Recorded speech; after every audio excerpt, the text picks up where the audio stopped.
Welcome to Deciphering Growth, the show that explores mental health from every angle. We bring you conversations with personal opinions, stories, and practical tips. We aim to break down the stigma and help you live your best life. So please sit back and let's dive in. Before we begin, we want to remind our listeners that this podcast represents the opinions of Tiffany Graves, Eric Stone, and the show's guests. The content here should not be used as medical advice. It is for informational purposes only, and please consult your healthcare professional for any medical questions.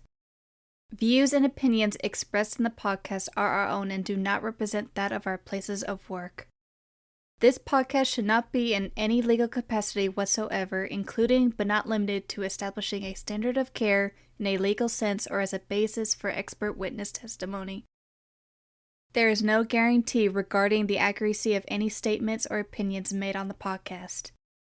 In no way does listening, reading, emailing, or interacting on social media with our content establish a doctor-patient relationship.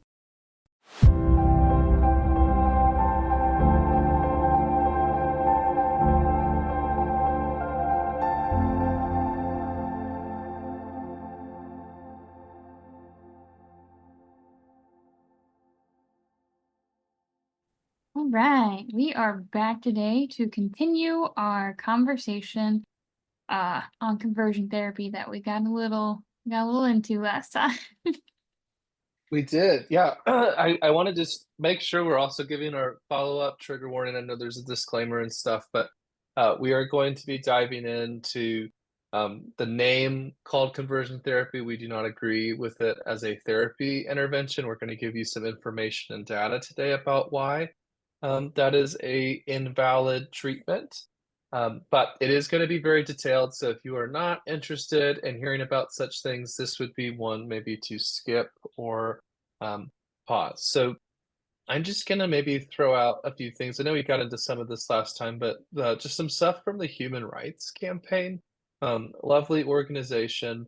And so there is a big shift trying to get rid of conversion therapy. So one of the things is that this is a political issue. So we have kind of dived in, Tiffany, intentionally or not, kind of discussing it. There are some religious organizations that believe that it is within their rights to use conversion therapy for people within their religious community. One thing when you look at any of the articles or even scholarly stuff, every time that conversion therapy is mentioned, it is referenced with air quotes. So I won't say air quotes every time I say it in the podcast. That will get really annoying. But if you hear us say that, just note that when we're reading the articles, there are air quotes around all of it. So, Tiffany, anything you want to jump into so far? Ooh, I think I kind of want to start on the ethical concerns. Like I know, like some companies, some religious places kind of do prefer to utilize that technique, and just kind of looking at some of like the ethical concerns, whether or not it's a religious uh company that is using it or not. Yeah. So the APA in 2007 used a task force to review all of the existing research at that time to see how effective conversion therapy is. And this is something I got to read it verbatim. This is from the Human Rights Campaign because it's so good. It says their report noted that there was very little methodically sound research on sexual orientation change efforts, and that all the results of scientifically valid research indicate that it is unlikely that individuals will be able to reduce same-sex attractions or increase other sex attractions through, they call it SOCEs, sexual orientation change efforts. So they have not been able to do enough research as well to demonstrate the harm that it does. Doesn't mean that there's not harm, but they're saying there's really not research that indicates that it's an effective treatment. And there's not also enough research to say maybe in the way we would use therapy interventions that it's ineffective. So, but I want to just maybe pause for Tiffany for just a second. So, regardless of if you're a marriage and family therapist, a social worker, a counselor, one of the things you are taught in any program that is accredited or any counseling program to get licensed in the United States is that you have to use evidence-based treatments when you're interacting with clients or trying to support them and help them. An evidence-based treatment is like you go to the dentist, they give you fluoride, they floss your teeth, brush your teeth. We know if you brush your teeth that you will prevent cavities. That's just an evidence-based treatment for teeth. Evidence-based treatments for therapy are things we've talked about here, like CBT, mindfulness, DBT.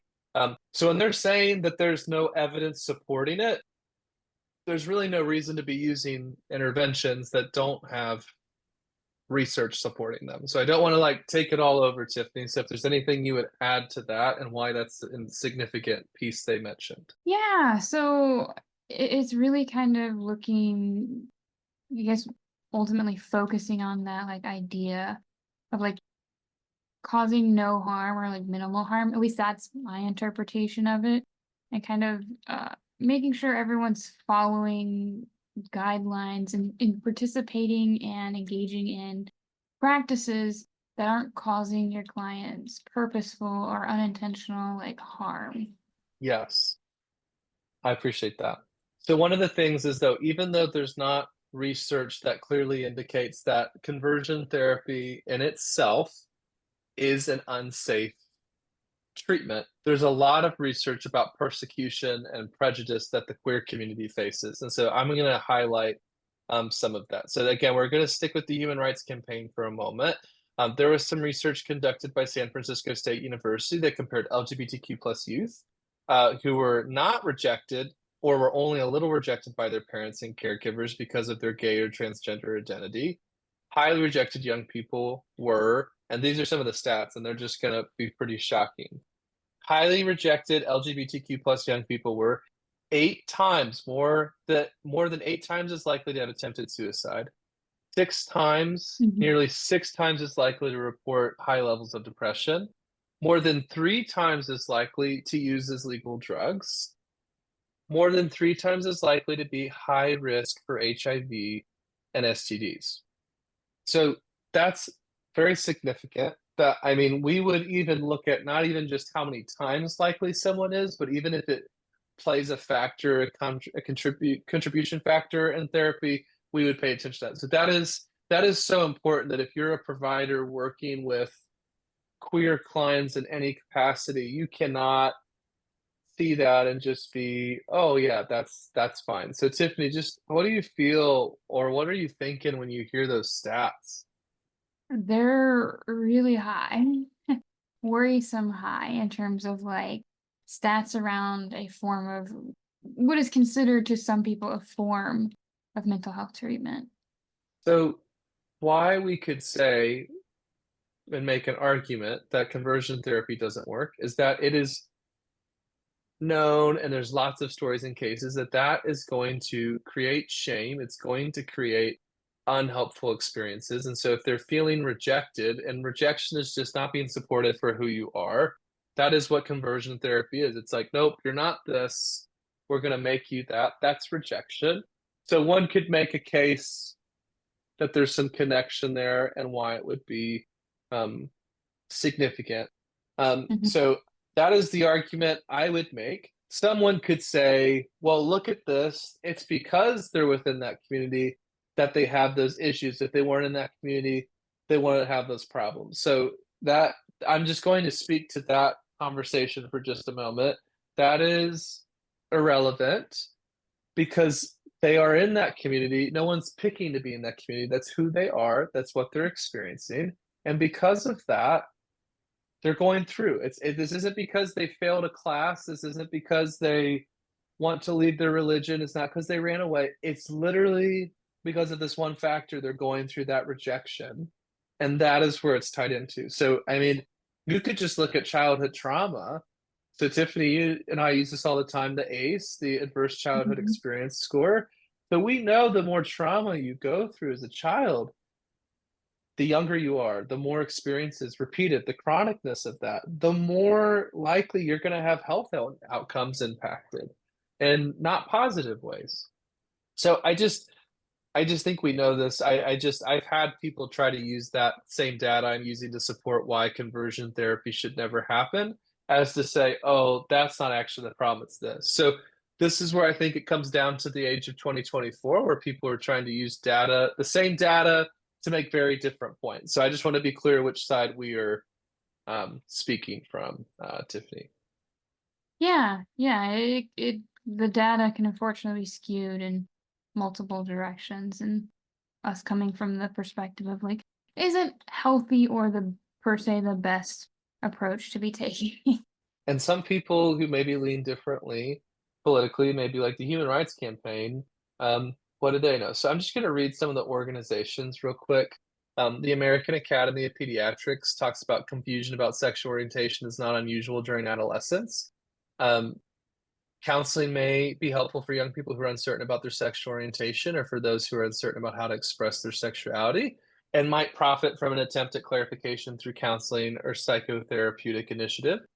Therapies directed specifically at changing sexual orientation is contraindicated since it can provoke guilt and anxiety while having little or no potential for achieving changes in orientation. So that's the American Academy of Pediatrics. I just like that.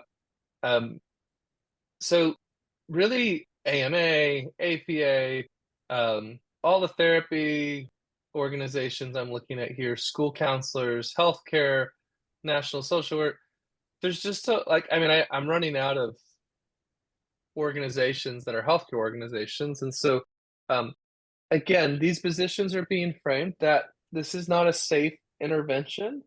I just think about how we try to protect, we're talking more about youth and teens. So while there may be adults who go through conversion therapy by choice, very often conversion therapy is for adolescents or pre-adolescent individuals, not usually by choice. And so that's the kind of population you will tend to see when looking at the data or discussing some of these pieces. So, Tiffany, I don't want to keep stealing your thunder. I know there's a lot to cover. Anything you would add? Yeah, so I just want to like continue on like your same thought thread in terms of like often conversion therapy is, more focused on adolescents or individuals that some of us would argue don't really have the ability to consent to that type of therapy, and it creates its own controversy there in terms of like we're subjecting potential individuals who you know can't or don't either even in the eye of the law or whatnot, have the ability to say, no, I don't want to do this form of treatment. And that can create ethical concerns and mental health concerns in of itself, on top of, the already complex controversy around it. It's just like very interesting because I think most of us want to protect our communities, want to protect the young people in our communities, want them to do better, have set up for success. So it's just very striking that folks could maybe look at this and be like, well, it's my right to try to pursue this or use this, or this is what I want. So it makes me sad because I don't think you could say, hey, there's something that's not helping, but we're going to do it anyway because we want it to work out. It's just, you want to use that for anything. Like you want to use that for sleep training. You want to do that for healing a broken bone for a child. So I just really don't understand why some people are so hell-bent on using this thing that can't show that it's effective, but it says it's supposed to try to work on something. So it's very annoying to me and asinine that it's been able to use the word therapy in it when it's clearly not a therapy intervention. I don't think you can call something therapy that you're not using research, evidence-based treatments that helps the outcomes that relate to mental health. Yeah, it is kind of bizarre that we can use something that doesn't have a lot of evidence as a research-based approach, with air quotes there. Yeah, and well, and I'm just picturing, Tiffany, people could sit here and say, if I'm the devil's advocate for a moment, it's like, well, it's a religious intervention. It's not therapy. This is a spiritual and religious matter, and so it's up to the parent or the family to decide. And to those folks, I would say you're going to do something that's a spiritual or religious practice for your kid that makes them more than 8 times as likely to have attempted suicide. nearly 6 times as likely to report high levels of depression, more than 3 times as likely to use illegal drugs, and more than 3 times as likely to be at high risk for HIV and STDs. That's the part of your spiritual and religious practice. I'm gonna be honest. I've been at Christian schools. I went to a Christian college. Like there wasn't really anything they were encouraging for us to do that was going to make us. Uh, they weren't really. The goal is not to promote things that make us 8 times more likely to have attempted suicide. So I don't really know if that should be a spiritual or religious practice that folks should be incorporating. And I know that's maybe spicy, but I don't think that's a take that people should be participating in. No, and I would agree. I don't think it's appropriate to be participating in a, in a practice that potentially has so much damage causing impacts. So you might be saying, well, Eric, this is just the United States. The rest of the world does conversion therapy, and it's not a problem. Not the case. The United Kingdom has lots of research out there on the UK queer population. And so there's just some really like staggering stats that I think would maybe be helpful in discussing some of the things that we're going into. So before I get into that, Tiffany, anything you want to add? Um, Not at the time. I'm kind of a little bit curious. I, haven't heard a whole lot about conversion therapy in other countries. Is something I'm still learning about since last time. Yeah. So the UK did a UK-wide LGBT survey in 2018. This is from the BBC. That about 5% of the 108,000 respondents said they had been offered some form of conversion therapy, while 2% had actually undergone it. So that's the average, but I want to break this down a little bit. They found that people from ethnic minorities were more likely to be affected, as well as people with religious faiths. Hmm. So again, 5% had been offered it on average. About 10% of Christian respondents were offered conversion therapy, and 20% of Muslim identifying individuals were also offered conversion therapy. Um, said they had undergone it or been offered, compared to the 6% with no religion. So more than half of those people who received the therapy said it had been conducted by a faith group, while a fifth received it from healthcare professionals. So I just want to break that down for just a moment. We're calling something therapy, and in the UK, half of the people who did conversion therapy were not interacting with therapists. I just want to give a shout out real quick. Like clergy are amazing. Like they go to hospitals. There are like, I mean, there are amazing things that clergy do that is very similar to what counselors do. So I don't want to diminish that. Uh, but it's kind of jarring that from the research, this increases depression, risk of suicide, risky sexual behaviors, substance use, that this is being conducted half the time by people that are not trained healthcare professionals. Yeah, So they have the fifth that says it was from healthcare professionals. that's. I'm having a hard time processing that a fifth of all the services are from health. That seems like it doesn't sound like a lot, but it still sounds like a lot. Well, you could be sad that something that's called therapy isn't done by healthcare professionals, or you could say, wow, a lot of healthcare professionals aren't wanting to engage in this, because I know there's a lot of people who will have no part um, in any of these things. Yeah, there are. I think it's just interesting stats for sure to see what people are doing and kind of how it's impacting all the different medical fields and places of practice. We could have been more shocking, Tiffany, and come in and said, you know, something that makes you 8 times more likely to have attempted suicide would not be something anyone would recommend. And then come in. That would have been catchier next time we discuss this.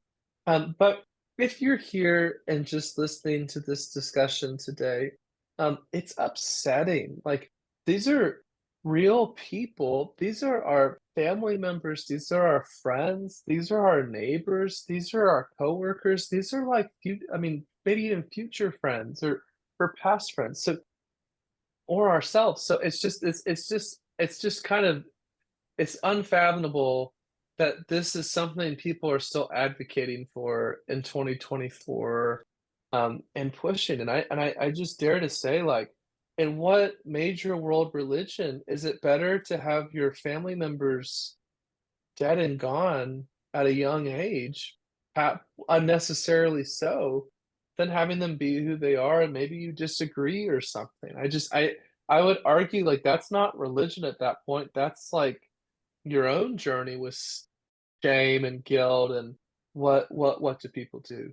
Yeah, I mean that is a hard controversy, right? In terms of like what is truly religion versus like someone else's bias that is being portrayed as a religious component.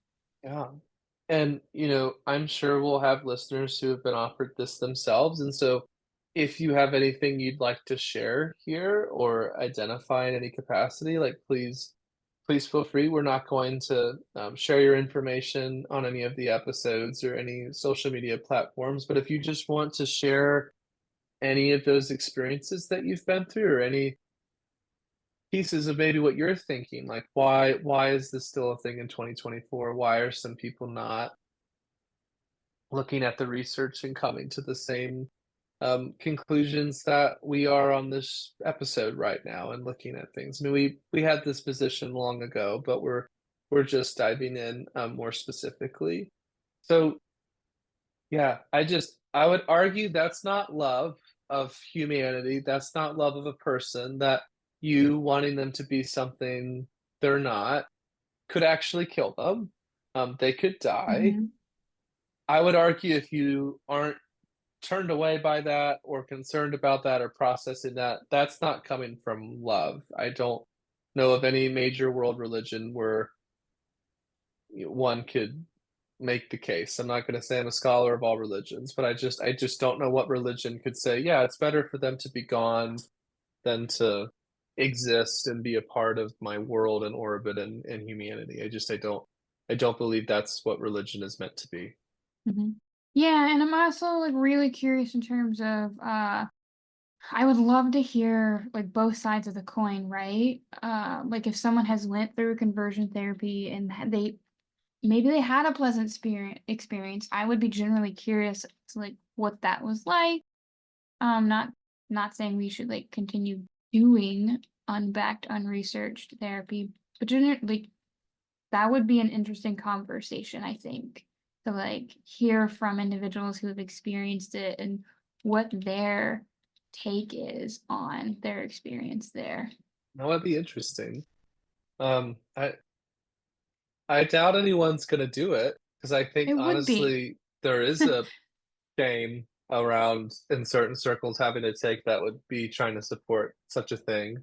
But I guess if someone wants to be bold and come on and explain their position, I guess that's an open invitation that we can extend. Yeah, I mean, there's no pressure for anyone who's listening that like may or may not have been through it, but just brain bite. My brain was like, "Oh, that would be an interesting conversation point." Just in general. Yeah, yeah, it could be really interesting. So I think just takeaways are there's a lot of legitimate concerns about the riskiness for anyone going through Mhm. conversion therapy. There is a concern for their just so many different mental health pieces. And also, like, this isn't something that is only unique um, to the United States. This is something that's going on around the world, and people are being more and more concerned, really with all of it, honestly, just with how it's engaging, what's going on. So I just think it's good to point out when we're all going through different things, and it's not just any particular person. Yeah. Tiffany, any other takeaways that you would want to talk about? Yeah, I know this may or may not be crossing into some sketchy waters. But one thing when I was like learning more about conversion therapy and looking at the legal aspect of it, there are actually a lot of bans and restrictions upon conversion therapy. But I also found that there's a lot of First Amendment issues. Um, and this actually was I found this very surprising that in the US, people argue that banning conversion therapy infringes on people's freedom of speech or religious rights. So kind of saying that it's a rights issue sometimes? Yeah, like if it is being viewed and argued as like a spiritual and or religious like approach or intervention, people are arguing that like if you ban us from doing this, you're infringing upon like our religious rights. Which is an interesting, I thought a very interesting but also very sticky way to kind of view view conversion therapy in general. Hmm. Yeah, I wonder if maybe that's somewhere we can take this to continue exploring. I know this is like a pretty heavy topic, so maybe this is when we come around to a little bit later, but I do really like getting to have this conversation. So I just want to say all of you who've been in this specific journey with us. I mean, it's been a few episodes now we've been diving in. Mhm. Appreciate you being here, appreciate your thoughts, encouragement, and just giving space for all of this. Yeah, there's a lot of space that could be given for this topic for sure.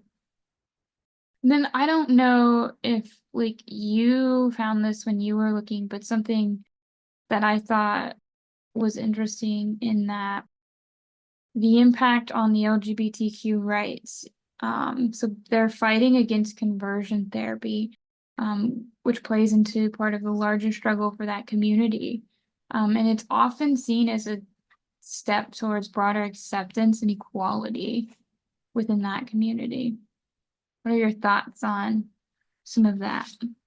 I'd be really interested into diving into that. So, what are some things that pop up like for you when you think about like how conversion therapy like may or may not be impacting other people's rights? Um, well, we do have certain rights in the United States, and there's rights in other countries. There's also limitations on all of those in different capacities. So I think it's interesting that it has become a religious issue, um, like a religious practice, because there isn't like conversion therapy is not in the Bible, for example. So it's not a it can be maybe something people with a religion do, but there's nothing about it that I think would be a religious practice. And I think, we do put restrictions and protections in place for those under 18. So I guess if there's someone over 18 that wants to voluntarily do conversion therapy, that is their business. But if they're under 18, I think that's more, which is what most people are experiencing. That's a very volatile, dangerous time, would be my thoughts. What are your thoughts? Yeah, no, my thoughts aren't too different from yours. There's that very thin line. I think my perspective goes more on like developmental, like brain development. Like some people develop slowly or more quickly than others. But looking at a good cutoff of brain development for someone to choose whether or not conversion therapy might be an approach they wish to take would be an appropriate way to kind of like to some degree satisfy both sides, and not siding with one approach or the other, but being able to like allow people choices because people do on some level have the right to pick and choose what they want to do and how they want to live their life and the types of treatment they feel like might work best for them. But I think developmentally, like we really want to think about like the implications this might have on like a developing brain who may or may not be exploring what makes sense for them and who they are. I think we just have to protect people's safety what you would like your kids' views to be or steer them, I think there is a lot of protections there. I'm arguing have the views you want, but keep your child safe, and I would not label that as a safe practice. Yeah. So a lot of intricacies for sure in this when I was, diving into research around conversion therapy. There's a lot, and also it seems like all very similar where there's not been a ton, but I also think Yeah, it's probably a yeah. declining practice, so there's gonna be less and less data, I would think, to be able to get. Any other thoughts that you might have on this or bullet points that you found interesting for our No, I kinda covered what I had, but if you have anything else you wanted to discuss, like, all ears. Yeah, I think the only other thing that I found interesting, um, aversion therapy. Have you heard of aversion therapy before? I have, it's been, a minute, but why don't we share what it is? Yeah. So, aversion therapy is a controversial psychological treatment that attempts to eliminate undesirable behaviors by associating them with unpleasant or aversive stimuli. I can already see why this would be not great. Um, that's not great to I mean, I guess Yeah. if you're going in to change that behavior or wanting it to change, you maybe don't care that would be, um, man, I could see how that could backfire so spectacularly, like just traumatizing oneself to try to change something. Yeah, like the examples of aversive stimuli that I found that are often used with this type of therapy is electric shock, nauseous inducing drugs, other forms of physical discomfort, exposure to disturbing or extremely unpleasant images, and then very foul smells or tastes to like kind of prevent people from engaging in specific behaviors. Kind of crazy. I that would it still makes me leery. I like it's not a science what conversion therapy is, but I would imagine it's a very similar thing. You're trying to create this. Nope, that's not a good. So, I mean, it just seems like kind of conversion therapy practices by another name if you're trying to use that. But I could see how people would try to label it like that to not get as much pushback. Yeah, yeah. I mean, from what I found, aversion therapy, for the most part in today's society, is considered unethical and inhumane, and it has very widespread rejection. It's just not, it doesn't seem like a very, thankfully, it doesn't seem like something that's still being practiced. At least not in the same like way that conversion therapy is, despite the fact that like aversion therapy was used as a tactic within conversion therapy. Well, there it is. Tiffany came with the facts. Yeah. Yeah, I think we just. Oh, go for it. I think the biggest thing that I found was that we're kind of taught through schooling that our job is to do no harm. But like this used to be, it's not anymore, but used to be a recognized form of therapy. And I'm just wondering, like, ethically, how people kind of like process through the fact of do no harm, but like causing pain or discomfort to change a behavior feels very not in line with that kind of like baseline value, caregiving, medical value. There's got to be some mental gymnastics of the harm that can cause being a risk, and I'm not going to pretend to care or support that argument, but I could see someone trying to mental gymnastics um go for it to justify it.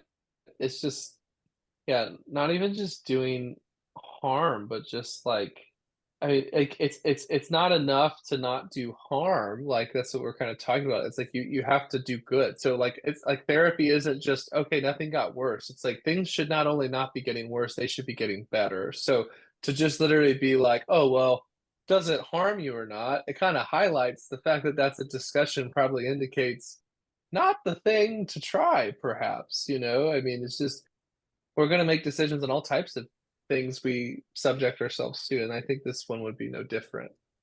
Yeah.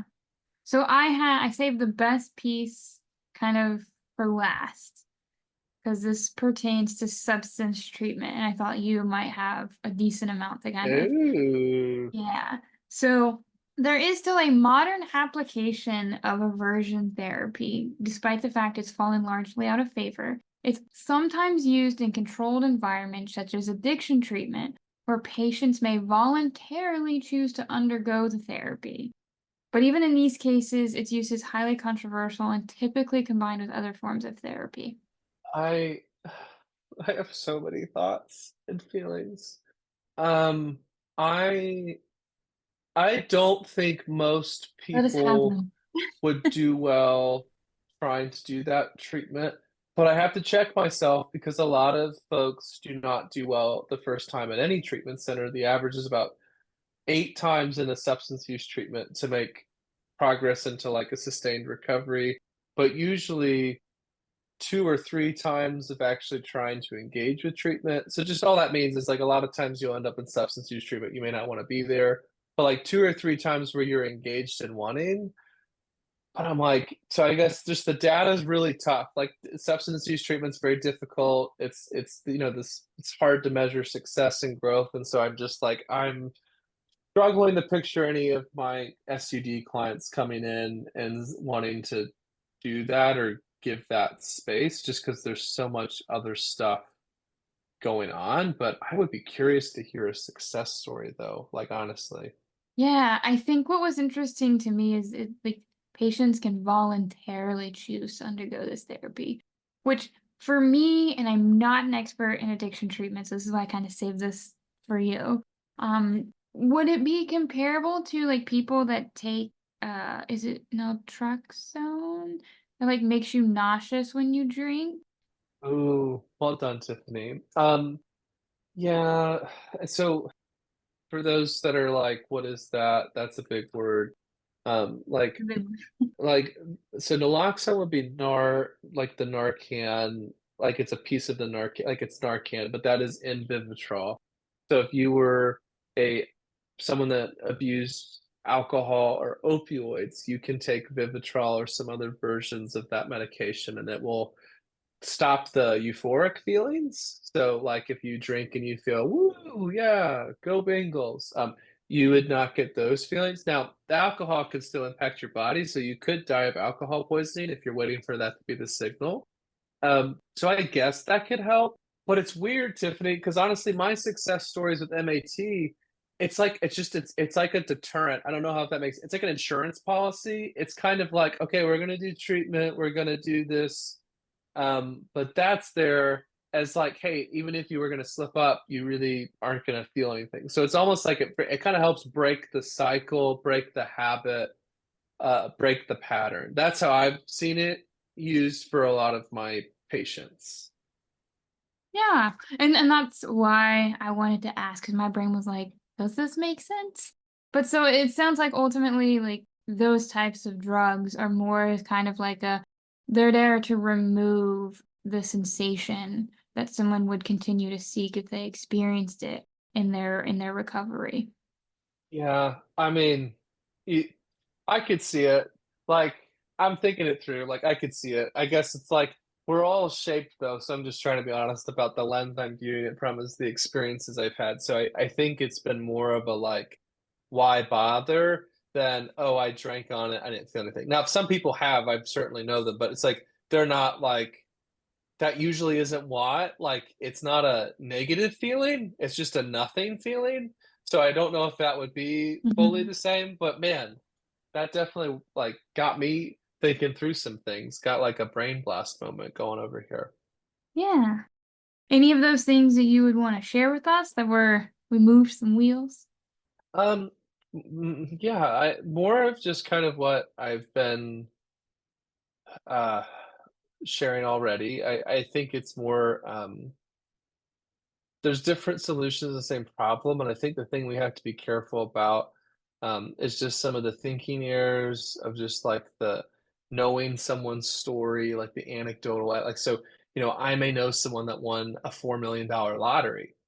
That doesn't mean my odds of winning the lottery are better, but what happens is maybe one of my friends wins the lottery and I'm like, well, hey, I'm going to go to the casino and take $1,000 because my friend won $4 million.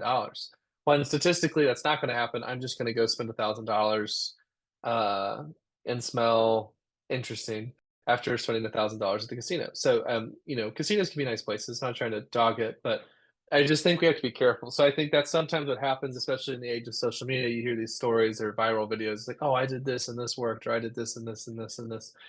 And that's not real life, like that. There's a reason why research studies are designed certain ways. There's a reason data is collected certain ways, it's interpreted certain ways, because we can't go off that. We're so faulty.